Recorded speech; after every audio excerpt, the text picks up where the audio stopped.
Warahmatullahi wabarakatuh. Ketemu lagi dengan Bagus John Maulana SKM dalam video tutorial program Kusta. Hari ini saya akan memberikan jawaban atas pertanyaan yang masuk di channel YouTube saya, Bagus John Maulana, dari Mas AWN Channel. Mas, saya sudah menjalani pengobatan selama 6 bulan minum MDT. Awal sebelum pengobatan tes cuping negatif, setelah 6 bulan tes cuping tetap negatif. Berarti ini pasien PB atau pausi basiler atau kusta kering ya guys. Karena pengobatannya 6 bulan dan BTA-nya negatif. Tapi di tangan ada bercak merah, setelah 6 bulan sudah tidak merah lagi. Berarti ini reaksi tipe 1 ringan guys. Setelah MDT waktu itu saya juga minum Neurobion. Neurobion itu multivitamin B kompleks untuk saraf. Setelah pengobatan MDT saya tetap disuruh minum Neurobion. Nah, apakah saya terus tiap hari harus minum Neurobion ya Mas? Oke, sebenarnya pertanyaan ini paling tepat ditujukan kepada orang yang meresepkan Neurobion kepada Anda. Mungkin dokter di tempat puskesmas tempat Anda berobat waktu itu. Nah, jawaban yang lebih tepat, lebih presisi hanya dia yang bisa menjawab ya.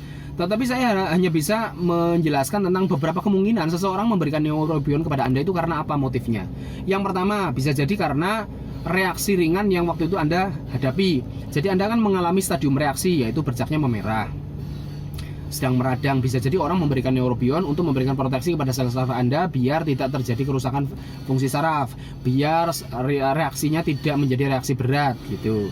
Kalau misalkan motivasinya adalah untuk menangani reaksi ringan waktu itu, berarti saat reaksinya sudah terlewati alias bercaknya sudah tidak merah lagi, berarti Neurobion di stop juga nggak apa-apa. Itu alternatif yang pertama. Kemungkinan yang kedua, bisa jadi terjadi tingkat cacat atau gangguan fungsi saraf. Anda bisa menyimak video saya sebelumnya tentang tingkat cacat kusta. Di situ saya menjelaskan ada tingkat cacat 1, tingkat cacat 2, ada sensorik, ada motorik.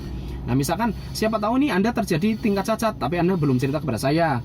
Misalkan nih ada beberapa titik di telapak tangan yang mati rasa atau terjadi gangguan motorik atau kelemahan otot. Nah, yang namanya tingkat cacat atau kerusakan saraf pada pasien kusta itu bisa reversible, bisa irreversible, bisa kembali seperti semula, bisa tidak kembali seperti semula alias permanen. Batasnya adalah 6 bulan. Nah, seandainya Anda waktu itu tuh terjadi tingkat cacat atau kerusakan fungsi saraf, ya berarti wajar saja seseorang memberikan Neurobion. Sampai kapan? Bisa jadi sampai 6 bulan karena batasnya adalah 6 bulan. Kalau kerusakan saraf kurang dari 6 bulan masih bisa kembali seperti semula.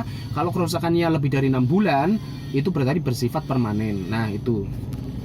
Kemungkinan yang ketiga adalah apakah ada penyakit lain atau penyakit saraf lain yang memerlukan supporting vitamin seperti Neurobion dan sebagainya. Lah, ini Anda belum cerita kepada saya. Apakah mungkin Anda orangnya sudah lansia, sudah tua, ada supporting untuk kekuatan saraf-saraf Anda dan sebagainya ya. Bisa jadi itu Neurobion dikasih karena untuk keperluan yang lain selain dari dampak yang diakibatkan dari proses penyakit kusta itu sendiri. Terima kasih.